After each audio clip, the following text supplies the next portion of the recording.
get started. Hi, welcome to tonight's webinar, Cerebral Vascular Malformations, Solving the Problem of a Leaky Lesion. I'm Darla Clayton. I'm the East Coast Community Engagement and Fundraising Specialist for Angioma Alliance. Thank you to the Michigan Angioma Alliance community for hosting tonight's webinar. Let me introduce you to the team in Michigan. We have Heather Losnick, she's the chair. Audrey Roselle is the vice chair, and Deborah Jett is the Outreach and Engagement Committee chair. Before we get started, I'd like to ask that you enter any questions you have in the Q&A box rather than in the chat. That'll help us see your questions more easily. And now I'm going to pass it off to Deborah Jett to introduce our speaker tonight. Thank you, Donna. Please join us in welcoming Dr. Anuska Andjelkovic-Zochowski of Michigan Medicine, Department of Neurosurgery and Pathology, who will be sharing her current research in the area of blood-brain barrier and lesion leakage in the CCM condition. Dr. Andjelkovic-Zochowski is a professor at the University of Michigan in the Department of Pathology and research professor in the Department of Neurosurgery. By way of background, she received her MD from the University of Nis, Yugoslavia, now Serbia, in 1990, and completed graduate studies at the University of Belgrade, Serbia, receiving a PhD in neuroscience. In November 2001, she joined the faculty of the Department of Neurosurgery at the University of Michigan as an assistant research professor. And in March of 2005, she joined the faculty of the Department of Pathology as an assistant professor. The doctor is currently a professor of pathology and research professor of neurosurgery. Dr. Andjelkovic-Zochowski is also a member of several professional organizations, including the American Heart Association, International Blood-Brain Barrier Society, and the Society of Neuroscience. She has published in more than 50 manuscripts in several prominent journals. Her team studies the underlying mechanisms of the blood-brain barrier and lesion leakage in the CCM condition in order to identify specific targets triggering microvascular barrier instability.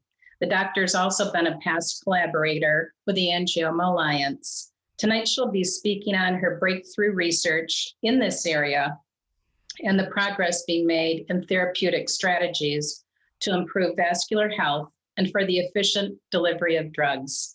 And now I present Dr. Andjelkovic-Zochowski. Thank you. Thank you very much for the kind introduction. I'm sorry, I'm trying to upload my presentation.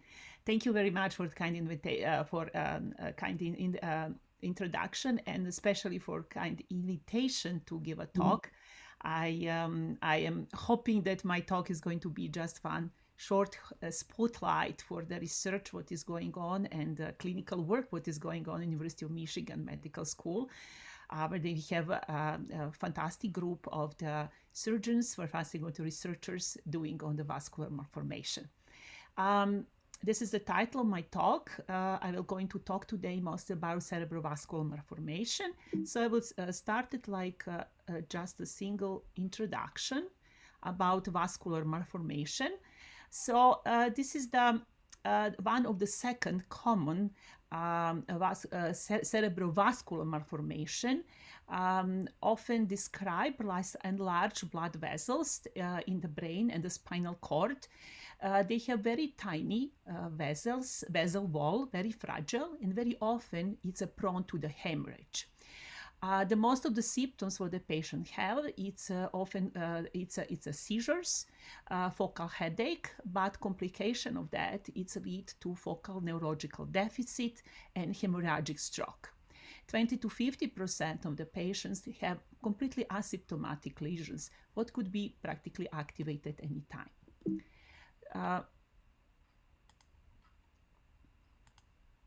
Okay. So disease, it's exactly divided largely on the so-called sporadic form, the one where they don't have inherent mutations, and this is in 80% of the cases. They can happen anytime during the lifespan, and they are always characterized by one lesion. The second form of this disease is called familiar disease, and they are for now discovered three genes which mutation cause the cerebrovascular cerebral cavernous malformation. One is CCM1, what is mutation in the CREAT1. Other is malcaverin, and last one, what I highlighted here, it's one what I'm mostly working on, is PDC10 or CCM3. Those familiar lesions, it's exactly characterized, they are first multiple. They can come anywhere in the part of the brain. They are occurring in the earlier age, mostly for the CCM1 and 2, the age between 20 and 40. And most aggressive form of cerebral cavernous malformation is PDC10, the mutation in CCM3 PDC10, what is occurring in the age 2 to 20 years of 20 years. So this is the one of the mechanism how they think that vascular malformation, and this is accumulating data for the last, let's say, decade and more. What is for the cerebral cavernous malformation patients happen is that they are born with completely normal vessels. That is nothing that they cannot detect any lesion, anything what is suspecting that is going to happen, and then they exactly carry one of the mutation of the one of the CCM genes. Over the time, in the life, this is happened so-called second insult. It's happened something later in the life. Some new mutations, some environmental factor could trigger these, some epigenetic changes. So this is all the possible factor what you can practically change, that these CCM proteins became now unfunctional. They exactly lost the function. They are not present enough in the cells, and they cause that start this lesion formation. So I listed here some of the current mechanism processes what they are involved in the lesion formation. I am highlighting blood-brain barrier vascular permeability. This is the one of the process where they are among the first based on the clinical signs and MRI analysis was found that this happened, and that caused the lesion formation, but they're also very important for the lesion progression. The one thing what is important to highlight in the last several years come a couple of interesting studies that even sporadic type of the lesion, sporadic type of the disease, the one that doesn't have inherent genes, when they analyzed those lesions, they found that CCM, that is occurs CCM mutation, that we have exactly changes in CCM proteins, and those one it's exactly cause that lesion that lesion start to progress. So why the lesion is exactly threatening and what is happening with those lesions? For the most of the lesion, what they found, it is the worst things what could happen. It's starting the leakage of the lesion. This has been the lesion get activated, and those leakage, it's exactly result of hyperpermeable blood-brain barrier. I will go on the next slide more to explain where this is happening. But the threatening things for the patients, it's exactly hemorrhage. This is the biggest complication, the bleeding in the brain, and this is happen for the active lesion inside of 5 years is around 60%, and they are very much recurrent one. That lesion is going to start to bleed and is going to get bleeding. It's going to start to bleed. It's the priori factor what they found based on the clinical study. It's exactly lesion leakage. So it's not still bleeding, but lesion get a leak. Other things what is threatening for CCM lesion, it's of course location where they are placed. This is exactly guiding the symptoms what they have, also size, and of course occurrence of the several different lesions. So why I get it in the field of CCM? I am cerebrovascular biologist. I was doing blood-brain barrier, and for me that was exactly mostly looking how the blood-brain barrier control inflammation, or how the blood-brain barrier control drug entry, how the drugs could be delivered to the blood-brain barrier. And what exactly was amazing for those one, that this is the disease when we first time have defect in the blood-brain barrier. And the fact of blood-brain barrier, it's exactly always cause direct injury of the brain. So the blood-brain barrier, the disease, it's the cerebral cavernous malformation. It's disease of the small capillaries, in the small blood vessels. It's a capillaries. And those very tiny vessels, it's exactly cause all the injury, what is happening. Why this is important for brain? So this is a pictures of the vascular, this is a picture of the vascular, of the capillaries in the brain. Brain is one of the most vascular organ. They have huge networks of the capillaries. And this is exactly what I always like to say and remind people where we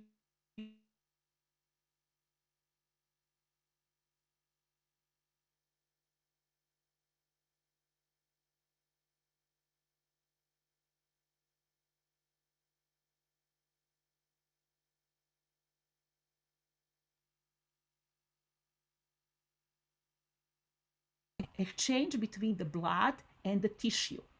So in the most of the tissue, they have this capillary has the pores, so that this everything could easily diffuse. So all nutrition, oxygen, everything could easily diffuse. In the brain, however, those capillaries doesn't have a pore. Doesn't have a pore because this capillary need to protect the brain. And this is the place in the capillary when it's the four blood-brain barrier. Brain, it's exactly I will step back and just explain why this is important for that. Brain, it's exactly protected. Brain need to control what is going to take from the blood. Brain could not take everything from the blood. It's a toxic. It's a killing the cells. It's a causing damage.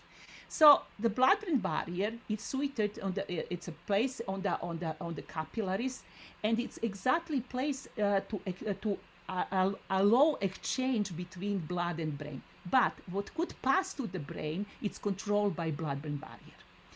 So that these endothelial cells doesn't have a pore. Those endothelial cells, it's very tight to each other. They don't allow that anything unwanted and anything what they don't need it pass between the cells. Everything has to go through the cells, practically in the area, through the cells. And the cells develop specific carriers, what they exactly shuttle the wanted things from the blood to the brain, and also unwanted things for the brain to the blood. So this is very restrict, very selective, very specific barrier for the brain. So this one, it's exactly allow for the, apologies. This is exactly allow for the, these specific structures, it's allow because of existing the junction complex. So two cells interact and they are practically glued together, and it's not allow anything that come through. What is the structure, what is built and what I studied for the last 20 years, it's exactly called the junctional complex. And the one what is the most important for the closing this paracellular, closing this space between the cells, it's a time junctions. There are another junction complex, what I'm going to be touched very shortly here.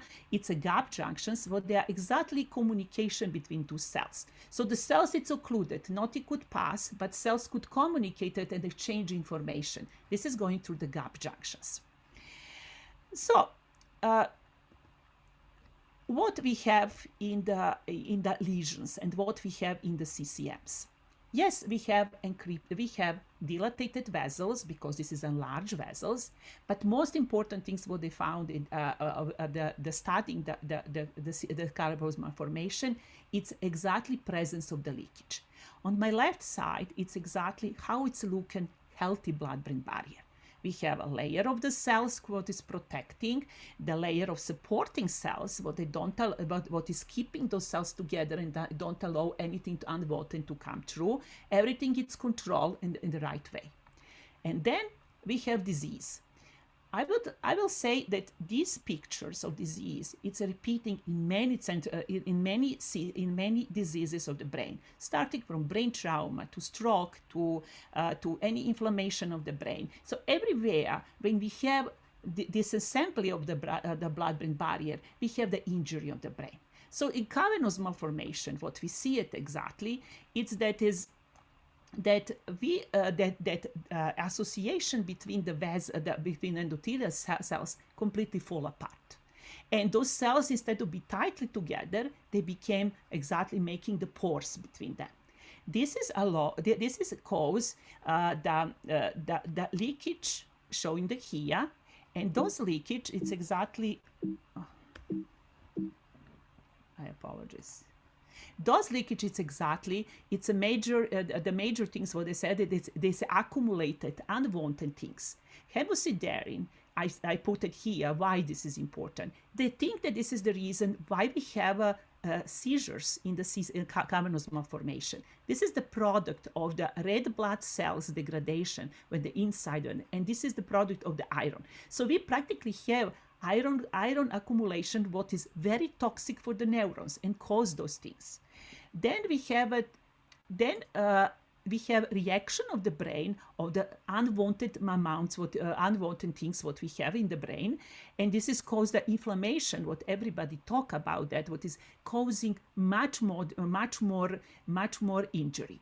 And now, when we have all of these perivascular processes, we're starting exactly vicious cycle. So inflammation is going to affect more blood-brain barrier to get it degraded in some way. Then we get it that is slow flow because it's more leakage, because the barrier is more compromised, and we have thrombosis, and we have all of this reaction what we see in the lesion.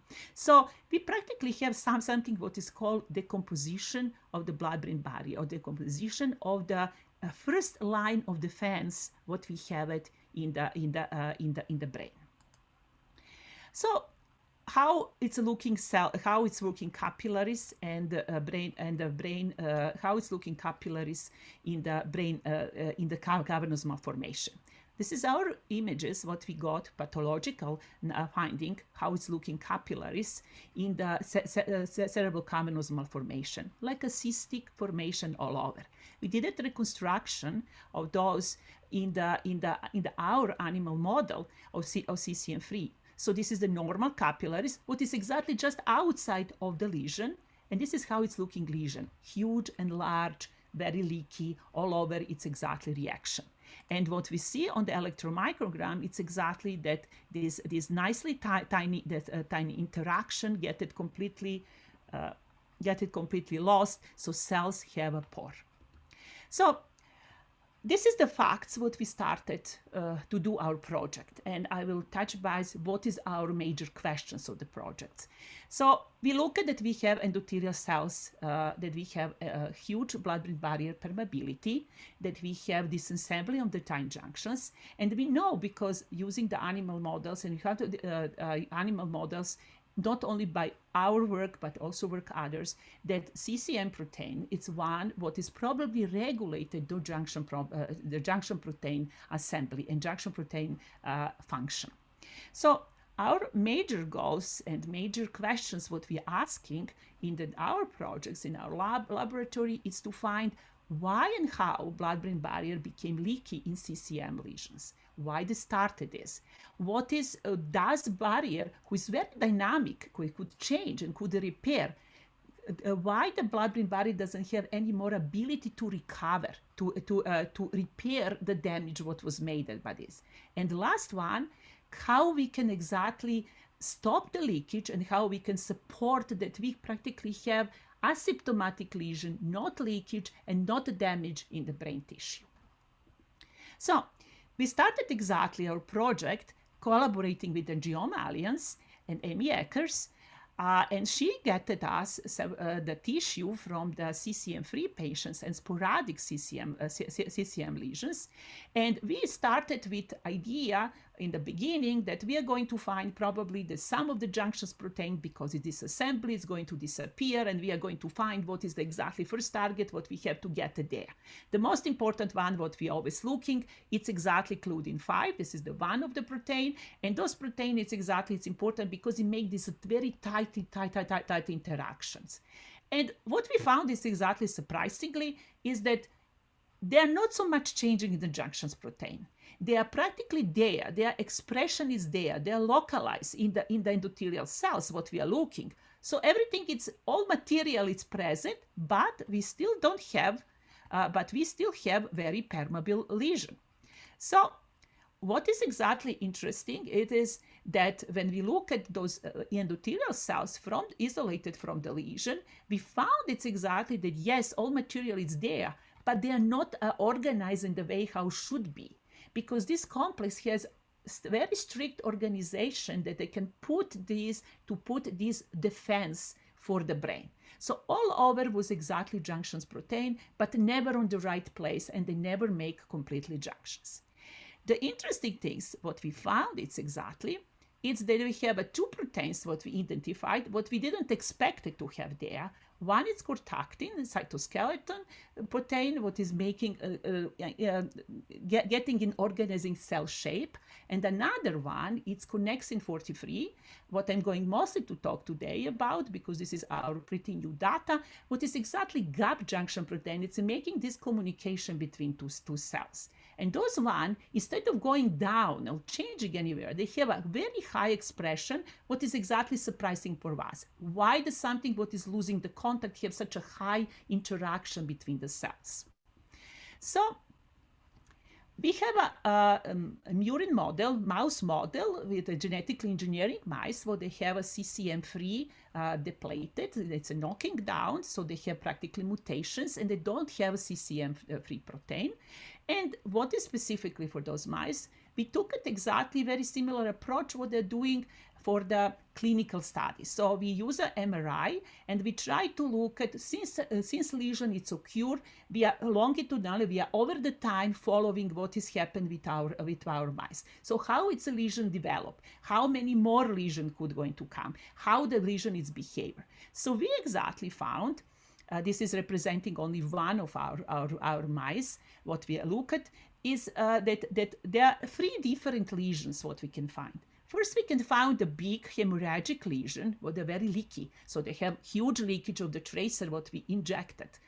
The second things, we have the lesion where they have only hemorrhage. This is here under green.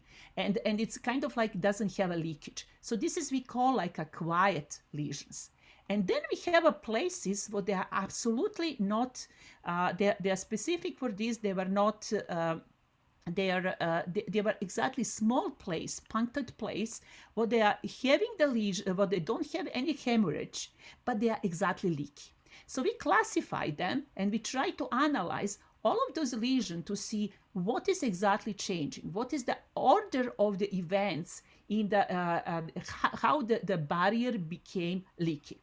So this is the one of the things what we found for the both lesion, for the all lesion. We have exactly very high expression of the connexin 43, what we also found in the human. This was exactly isolated tissue from the lesions. Very high expression of connexin 43 and isoform of connexin 43, protein what is only occur when it cells under high stress. Connexin 43, 20 kilodaltons.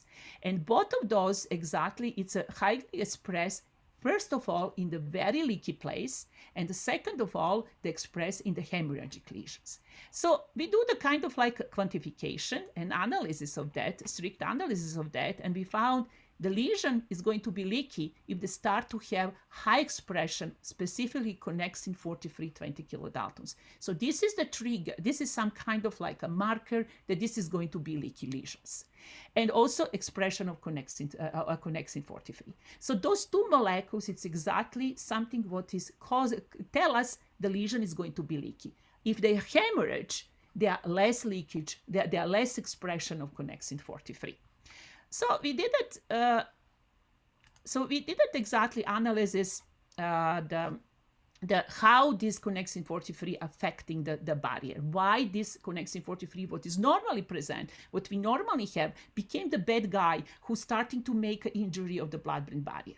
So the one things what we exactly found for that is that that cells what they have CCM-free defect, they have mutations. Those cells, it's exactly have high expression of the gap junctions. So this is the normal level, and then we have increased amount of gap junctions, representing here especially this. So it's a huge plaque formation it's existing. So the cells it's exactly stay in communication, but they don't have a right communication. They have just a communication for exchanging. The second things what we found, it's exactly that those gap junction, it's a directly affect the disassembly of time junctions. So instead of having this strand, what is exactly mean that is closely connected, we completely lose this strand. We completely defragment it. This is getting all over outside of the membrane, outside of the place when it should be. So it doesn't have connections. If we block the gap junctions, we can use the peptide what is blocking and closing the gap junctions, we can rescue the barrier. We can rescue exactly this trend.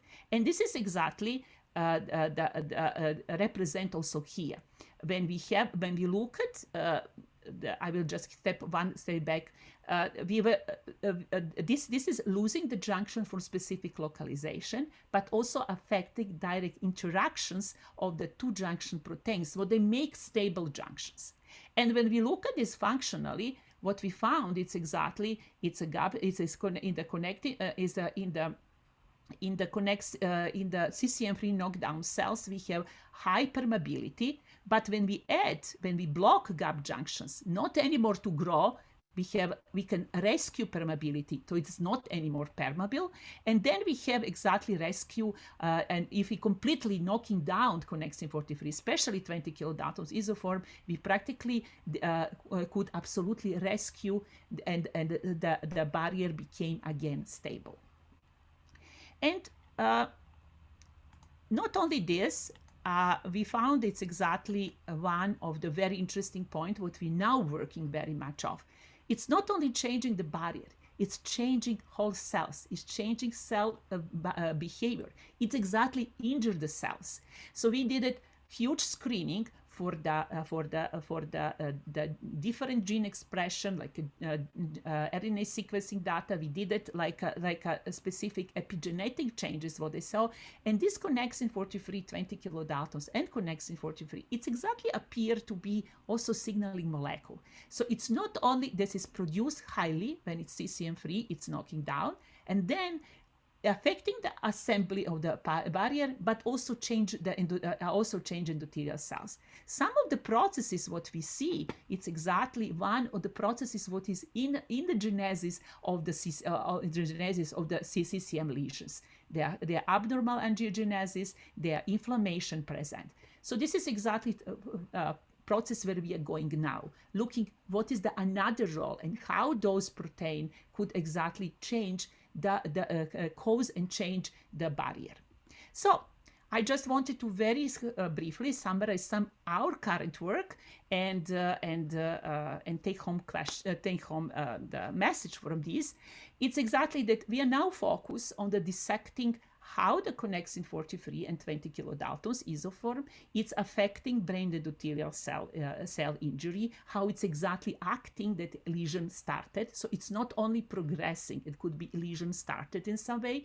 Then how the CCM3, how the CCMs regulated those connexin 43 high expression. Why this is happened? Why some structural protein what is normally existing and needed for cells became exactly bad things for the own cells.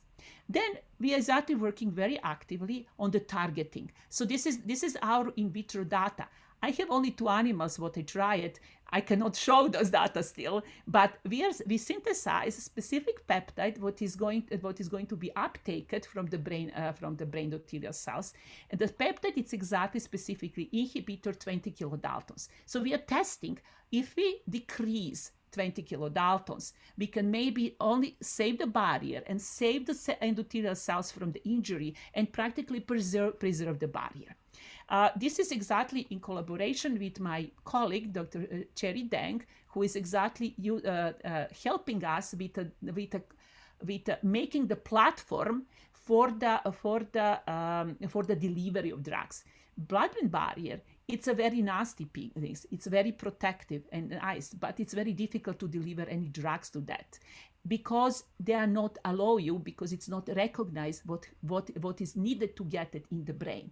So it is the issue, no matter what it's leaky, that we have to deliver something to the cells, that the cells could get it, the cells get it treated. And last things, because we started with the connexin 43 looking in the lesions, but we found it's exactly that those cells not only produce a lot of connexin 43 inside of cells, that they release the vesicles, what is called exosomes, and those one, it's a full of the connexin 43. We don't know reason for that, but we found those in the blood of the mice. So our interest is on looking, maybe this could be signal if the cells produce a lot. It could be maybe possible biomarker that we can predict when the lesion is going to be active and start to leak. And I hope so that I present well the things what we do and why I am so excited about this specific target for the blood-brain barrier. So important things for the cavernous malformation is that is blood-brain barrier leakage. It's one of the critical things what is going to happen. I said I still could not be 100% sure that is going to happen. That is genesis. They're going to be involved in genesis of the lesion, but for progression of the lesion and activation of the lesion, it's a critical things. The second things, I think that we have a very interesting target. What is exactly change change barrier stability and change brain endothelial cells, and it's exactly if we target this could be beneficial for the CCM lesions. I will say not only CCM3, because taking into consideration connexin 43, especially in hemorrhagic stroke, also highly, I will say that this could be maybe have further implication than that. And this is just my last slide about, this is my laboratory. The most results is present here. It's from my graduate student, Chelsea Phillips, and my former graduate student, Alison Johnson. I am thankful, first of all, my collaborator for the last 20 years, Dr. Richard Key from the University of Department of Neurosurgery, and thankful to Amy Eckers, who provided us the tissue when we started this project, and of course support by National Institute of Health for the last 10 years for doing research in this field. Thank you.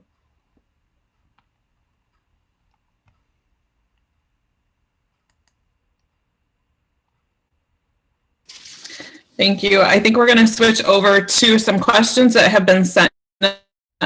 We had some people email some questions in. Based on your research, do you think that any of your research could help with other, like the CCM1, 2, or is it just basically referred to for CCM3? So we didn't test for CCM1 and 2, and this is something what we I would like to start and to do at those one. The one thing what is exactly making me let's say more enthusiastic about this, that we have a good target, is that we have in sporadic lesions. So we don't have mutations. We have just a loss of function in some moment of any CCMs. So you don't show exactly which CCMs it's missing. One is enough to miss that a lesion started. So this is why I'm enthusiastic that this target maybe could apply also in some other type of the lesion. So it can be on CCM1 and maybe CCM2. I also said during the talk, the one of things what I found and what is exactly very compelling, that hemorrhagic stroke, what is absolutely have a different things when you have a bleeding, those vessels, the big vessels have exactly high connexin 43, making me exactly thinking that maybe something with a bursting of the vessels could have something with the connexin 43. So yes, I believe. I don't have facts to prove and to get at my point, but I think that is worth to try and worth to look at for that.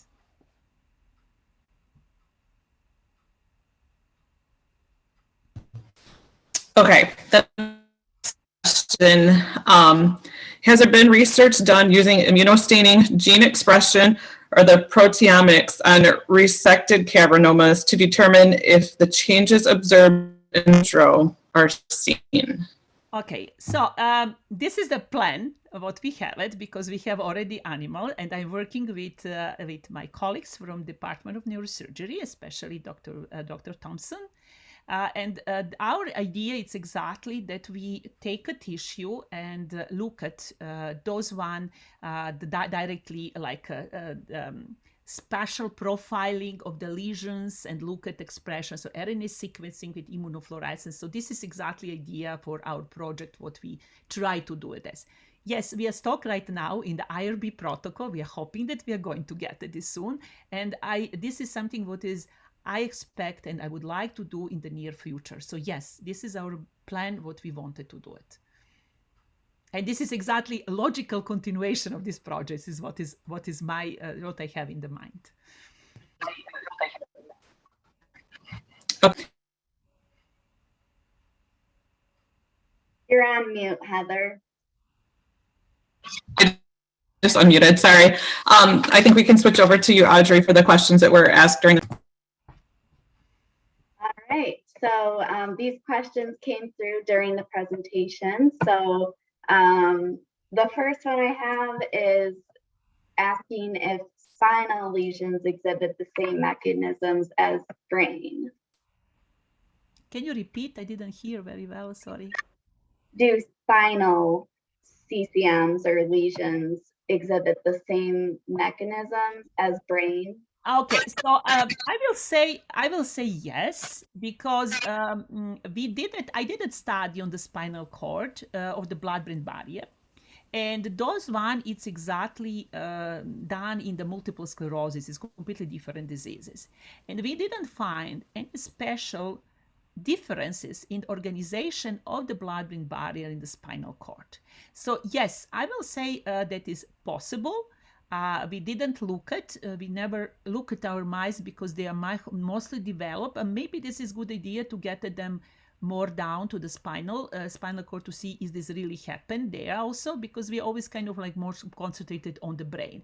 But I believe so that could be very similar to the organization of the capillaries and the blood-brain barrier. I believe there can be very similar reaction of that. Yes. Thank you.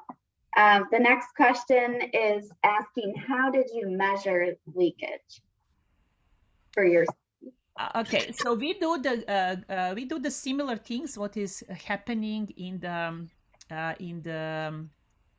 what we are doing? What is doing in the human study for the patients? So we injected guanidinium, and we look at exactly over the time leakage of the barrier and the leakage of the barrier. So how much it's permeable barrier.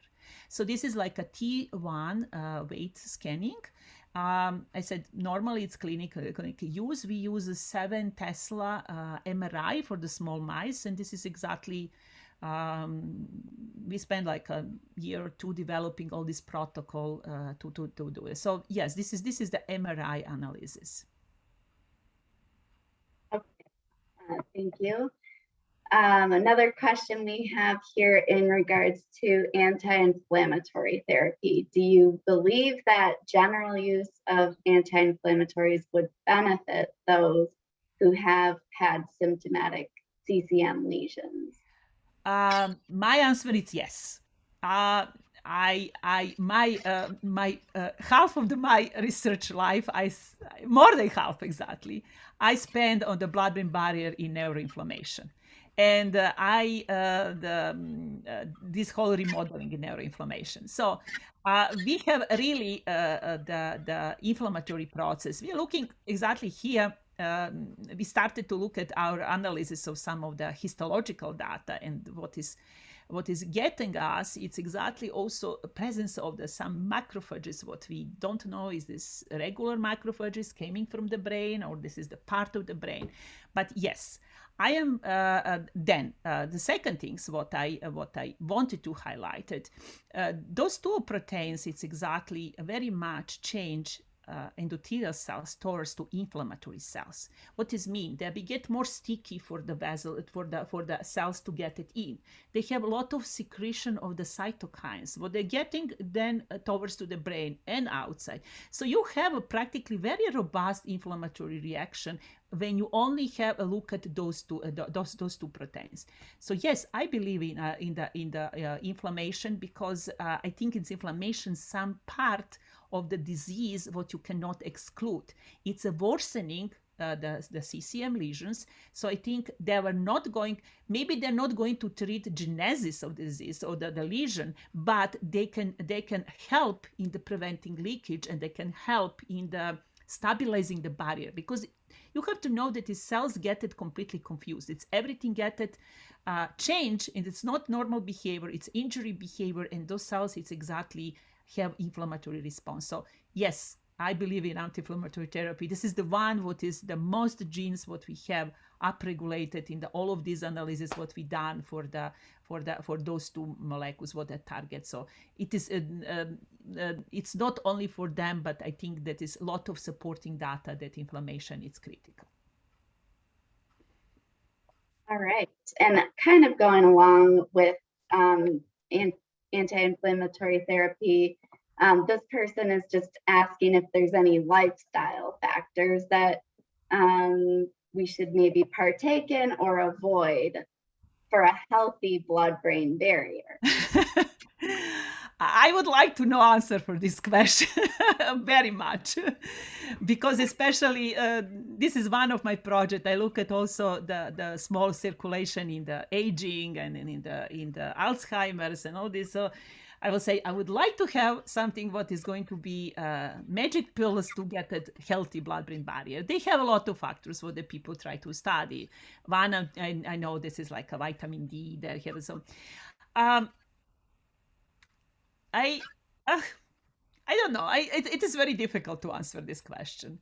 I think that is I know that is, for example, the one of things what is very influential now, it's microbiome.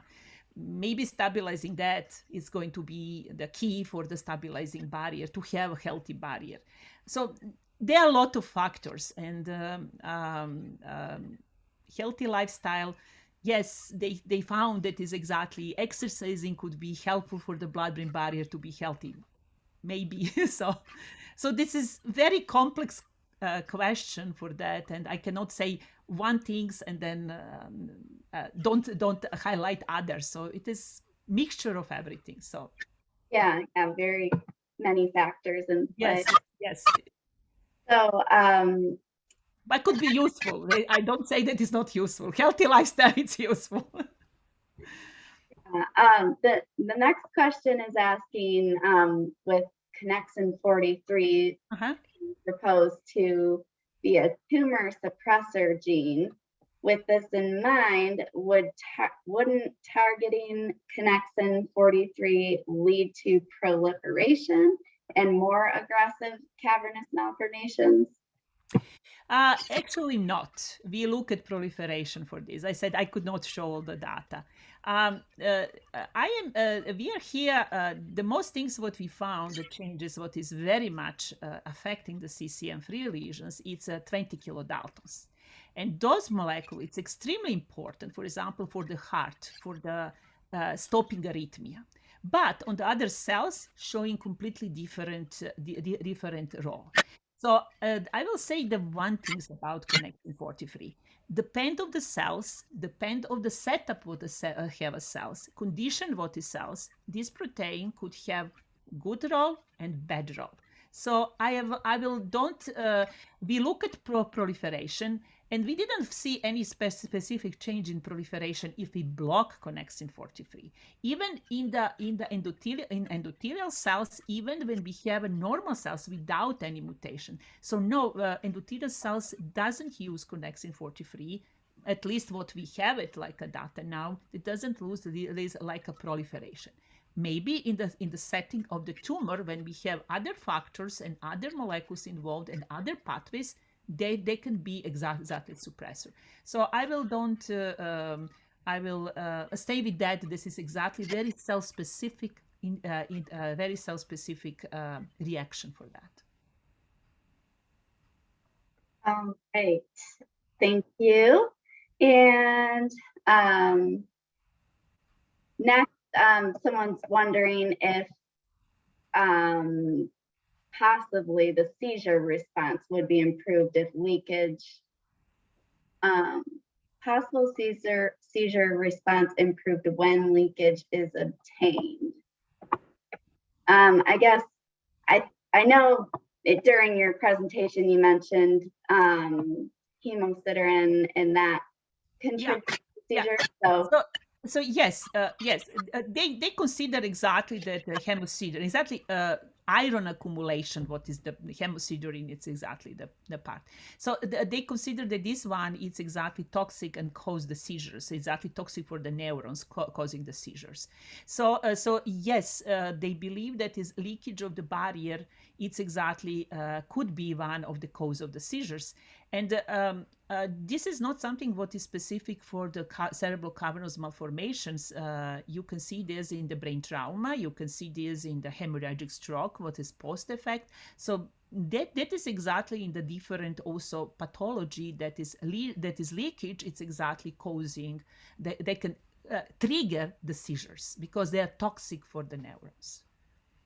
So yes, stabilizing the lesions, stabilizing the permeability could exactly be beneficial for the seizures. It's always dependent how much its injury was already done. So this is we have to take in consideration also. So I will kind of get it there, this part of limitation. Yeah, definitely. All right, and then I have a question. I guess kind of back to the anti-inflammatory. So we've a lot of the community has been told to avoid NSAIDs because of the blood thinning. Do you have any recommended anti-inflammatory, and do you feel that NSAIDs are not to be feared? So I am not practicing medicine, so I cannot recommend specific drugs because I think that I can talk about for the, let's say, the basic science background. So yeah, I repeat, if it's controlling inflammations, it's exactly could be very beneficial for the for the treatment of CCMs. So, and they can be beneficial for the progressing of the lesion. So I'm staying behind that based on the facts what I have in the science. I cannot recommend specific drugs because this is the part what is going to do physician, and he has to take in consideration that some anti-inflammatory drugs could affect also coagulation, could affect different aspects. I am aware about that, but I cannot get into these details. What is the best? Yeah, this is out of my scope. Yeah, and I know a lot of people practicing physicians say that they have to look at a case by case kind of. Yes, it's everything exactly case by case, and this is the most important things to kind of like look at which drugs it's taking, what is interaction of these drugs, what could be side effects. But this is the things what physician deciding. I can theoretically discuss about those, but not practically. So. Yeah. Okay, thank you. And then regarding ultrasound therapy, this person is asking if there is a way to deliver ultrasound therapy through the skull. Is there a reason to look at it relative to reducing inflammation at blood-brain barrier? So we exactly what we're delivering a new platform system. It's exactly based on the ultrasounds. So we were packing those peptides inside the vesicles. It's exactly small packages in the vesicles, similar something what you have in the delivering the Pfizer drugs, the Pfizer vaccine, let's say in that way. So this should be uptaken by cells because endothelial cells, it's very resistant to uptake this one. So my colleagues from bioengineering exactly try to use ultrasound for the enhancing delivery. So yeah, we are playing with ultrasound delivery. I am on the very beginning of that. I am listening mostly bioengineering people who is very good in that, so I cannot tell you details about those, but this is the platform what we are working on. So using this microbubbles, or how we want to call them. They call microbubbles. I call them exosome. This is the changing. But we are trying to use with ultrasound for the easy delivery. So this is the way how we use ultrasound. Ultrasound, it's known that this exactly could be helpful for, especially for drug delivery, because they can open very shortly blood-brain barrier and helping the entrance. So yeah, I am positive that this method could be used for the drug delivery. And then this person says, it sounds like you're onto something that could help lead to treatment. Is there anything we can do as a community to help support continuing this research? I am, let's say that will be maybe to raise awareness of the disease, that this is not something what is rare, that patients need the treatment, to be maybe more increase the voice that this is important, because then we have more money from National Institute of Health for do research, because they are going to give us those money for research. So this is something what is important for us. For us, it's important exactly this financial part that we can get there. So I am community could, yeah, I said, be more vocal and support us for in this research. This is not rare disease. This is exactly rare disease, but not any disease it's rare. If it's disease, it's disease and need a treatment. So they'll be great to get it maybe more kind of aware about consequences, because you know the inherited familial form could happen in the specific patients, but sporadic could have anybody. So this is something what we have to think about that. Thank you. And this person just wants you to know that this has been wonderful, and they thank you for this.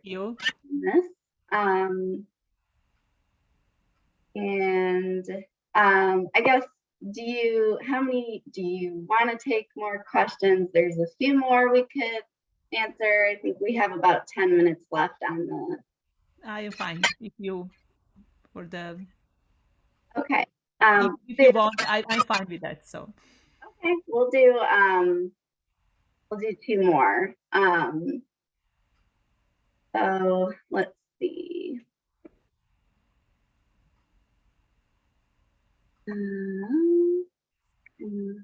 Going back through.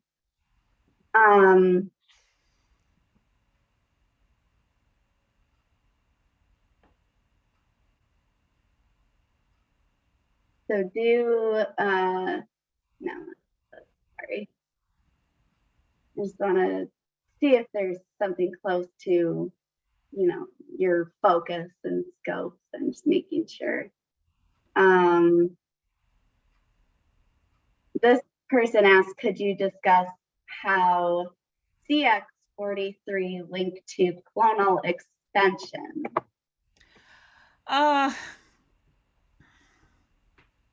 I don't have a linkage right now. Clonal expansion is something what is new. We know that is the group of the genes what could be eventually be involved in the clonal expansion. We have upregulated, and we can blocking the connexin 43. We can downregulate, especially 20 kilodaltons. We can downregulate those one. So we are exactly more or less now in the process of trying to connect them for the different processes what is taking in genesis. So I cannot comment in this moment. We are first of all, we are processing a lot of data what we have right now, what is bioinformatics data. And we need to test those one to prove that this is really happen. So I said the two processes, angiogenesis and inflammation, because there's too many genes in this area what is upregulated. What was our surprise by that?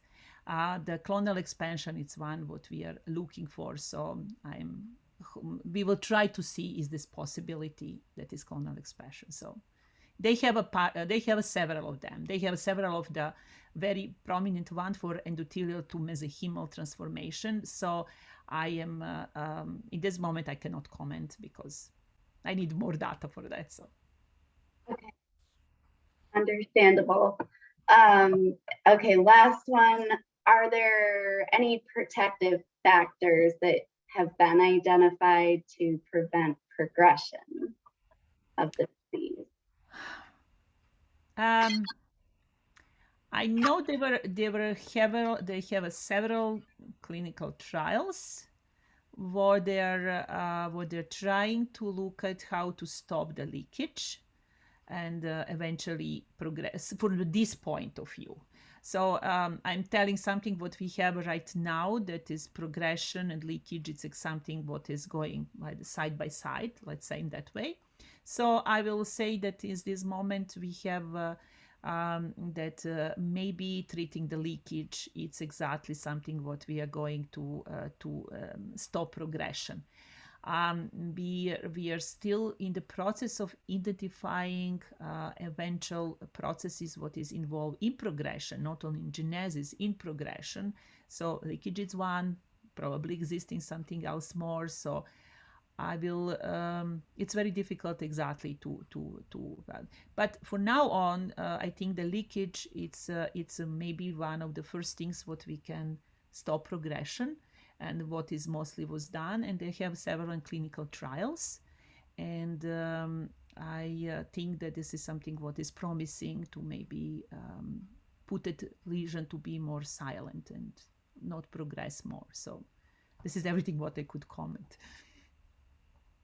Perfect, thank you. All right, I think that's all the questions we have time for, unfortunately. So thank you so much, though, for answering all of 12 of them. So we got through quite a bit. So I appreciate that. And then Darla, I'll hand it over to you, unless you had anything else you'd like to add or say, Doctor.